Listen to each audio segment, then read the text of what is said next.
I recently watched a discussion where someone put it this way: a company never wants that they flop. That sounds logical, right? But let's flip that. Do companies really want their groups to succeed every time? If that were true, the quality of the music would have to rise with every comeback, or at least remain stable. Yet there are eras when you wonder, do they actually want them to flop? Is the quality lower? Why this particular music video? How was it produced? What's going on there? As in the last video, I'll explain the economic mechanisms, the principles guiding companies, and the general dynamics, but I'll try to keep it simple. By the end of this video, you'll understand the logic behind their decisions and the strategy they follow. At the beginning, everything is a dream, an idea, and a new group debuts. Money and time are invested in training, promotion, and music, allowing the company to earn its first profits. You might know this from school, but here, two very simple principles come into play: the principle of maximum and the principle of minimum. Maximum principle: achieve the greatest possible success with the resources available. Minimum principle: achieve a desired outcome with the least possible effort, usually with a fixed or defined goal. Then there's the principle of the optimum, or as I prefer to call it, the extremum principle. Achieve the best result with the most favorable ratio of effort to return. Every company acts according to the extremum principle because it allows them to achieve the goal of profit maximization. But what happens afterward, once the point of maximum profit is reached?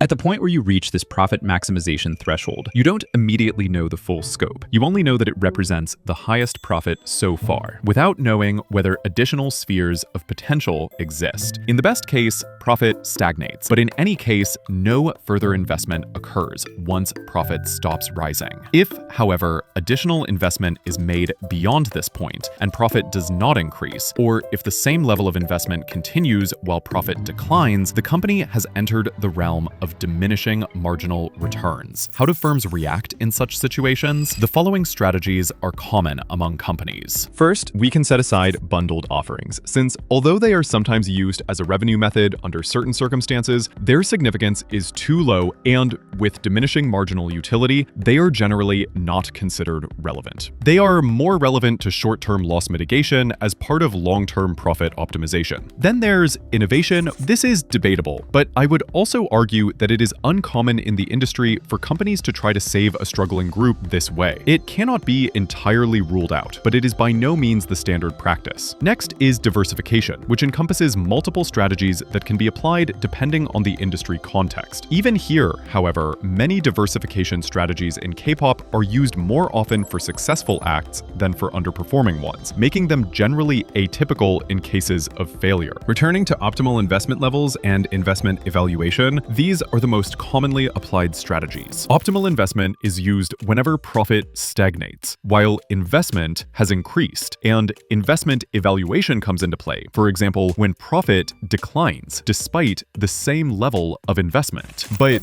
why is long-term investment so rare? Because it is simply more profitable not to invest long-term. Groups that have already entered the realm of diminishing marginal returns tend, unfortunately, to continue declining, or at best, stagnating. Companies simply do not assume that these groups will rebound. This is where the brutality of the industry becomes clear. Long-term investments are rarely worthwhile, except perhaps at the very top of the market. Groups that fall into the zone of diminishing returns seldom experience growth again. At best, they plateau. Companies therefore prefer to invest in new groups that can generate quick, high returns, even if they may not succeed in the long run. Even when these groups fail, investment simply shifts to the next one. It's important to understand that in this industry, it's not about whether a group makes a profit or a loss.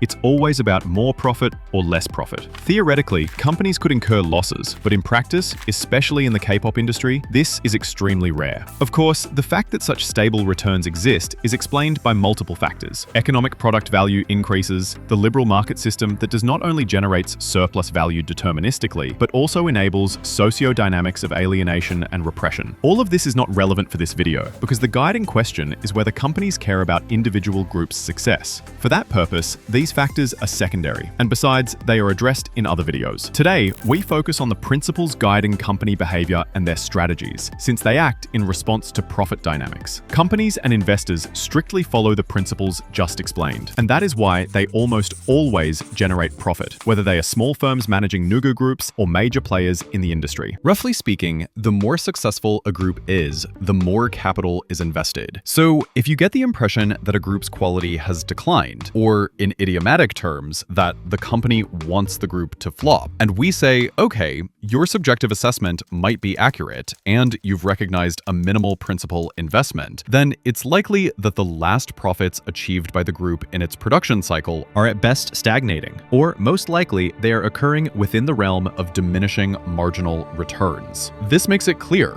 yes, companies never want groups to flop, but they know exactly how to handle situations where a group no longer reaches its maximum profit potential. And even then, they aim to extract the maximum possible profit. In other words, in our system, companies essentially do not care whether groups fail.